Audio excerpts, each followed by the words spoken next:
तो hi guys, आज करने वाले हैं क्लास 12 का सब्जेक्ट फिजिक्स और चैप्टर 4 गतिमान आवेशम चुंबकत्व का बायो सावर्ट का नियम। ये इम्पोर्टेंट है और आप इस पे इम्पोर्टेंट लगा दीजिए। क्वेश्चन आ सकता है एग्ज़ाम में, पूछा जा सकता है ये क्वेश्चन 12th बोर्ड के एग्ज़ाम में। RBSC वाले तो इसको ज़रूर देखें। तो करते हैं सॉल्व। तो इस नियम के अनुसार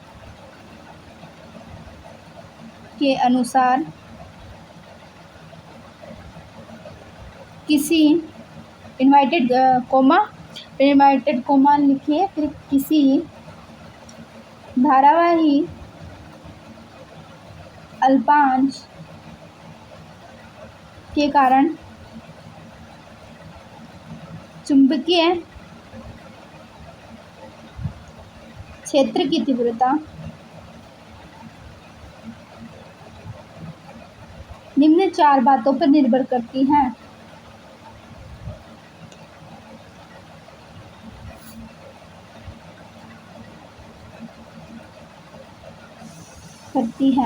अब वो बातें कौन सी है, इससे पहले डायग्राम बना लेते हैं ताकि डायग्राम से अच्छे से समझ में आ सके कि क्या है। तो ये कोई हमारा धारावाही अल्पांश है, थोड़ा सा मैंने इसको कुछ ज़्यादा ही वो कर दिया। और यहाँ से कोई आई धारा बह रही है, इसको हमने थीटा और ये डीएल अल्पांश का बना मान लेते हैं, जिसमें आई धारा बह रही है। ये बी वेक्टर में स्थित है और यहाँ पे क्या है, प्लस का साइन। और ये प्लस का साइन क्या डिनोट करता है, ये बताता है कि जो हमारा चुंबकीय क्षेत्र है वो अंदर की ओर है। अब देखते हैं डीबी का मान किस पर निर्भर करता है। तो डीबी का मान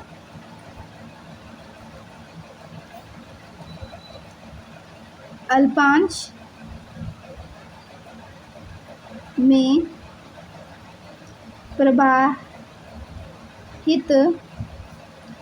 धारा के समानुपाती होता है।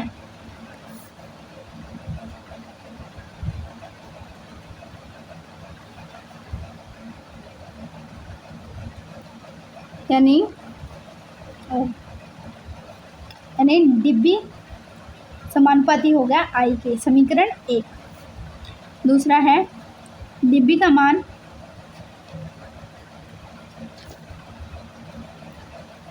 अल्पांश की लंबाई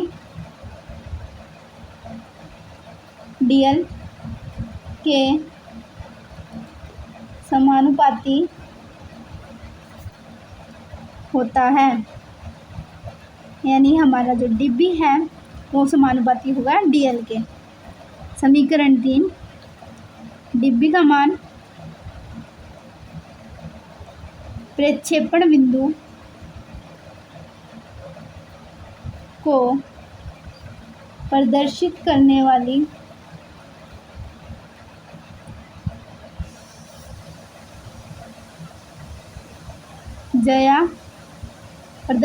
वाली कोण की ज्या के समानुपाती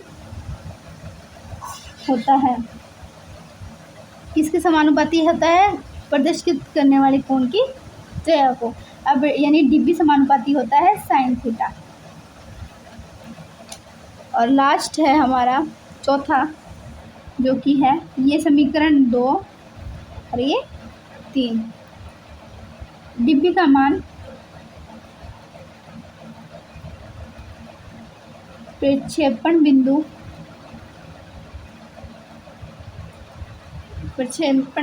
की दूरी के वर्ग के समानुपाती होता है। यहाँ पे हमें समानुपाती सिद्ध करना है, ठीक है, इसलिए हमने इसको जो व्युत्क्रमानुपाती है उसको समानुपाती लिखा है।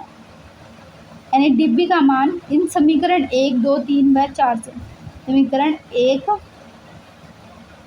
2, 3 व 4 से क्या है, डीबी समानुपाती है ideal sine theta upon R square.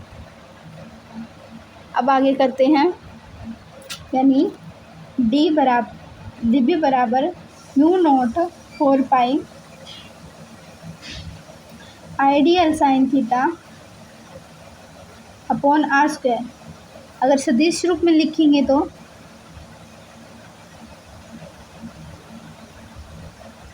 B vector बराबर म्यू नॉट 4 पाई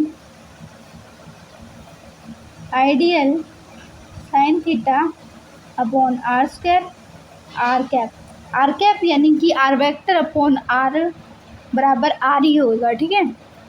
तो बी वेक्टर बराबर mu naught 4 pi ideal sine theta upon R cube, ये हमारी सदिश रूप में है। और इसको अच्छे से लिखेंगे तो ये लिखेंगे कि बी वेक्टर बराबर mu naught 4 pi I into D L upon R cube. इसको आपको याद रखना है। आप चाहे ये ना लिखें, इधर लिख दें आर कैप, ये लिखना इम्पोर्टेंट है, ये लाइन और ये लाइन, ठीक है। आपको ये याद रखना है कि ये वाली लाइन इम्पोर्टेंट है। बाकी अगर पूछा जाए कि सदिश रूप में लिखे तभी, अगर सावर्ट का नियम पूछा जाए तो आपको सिर्फ ये आंसर निकालना है, बायो सावर्ट का नियम। अगर सदिश रूप में पूछा जाए तो फिर आपको ये नीचे वाला लिखना है, ये नीचे वाला लिखना है, वरना ये कोई ज़रूरी नहीं है।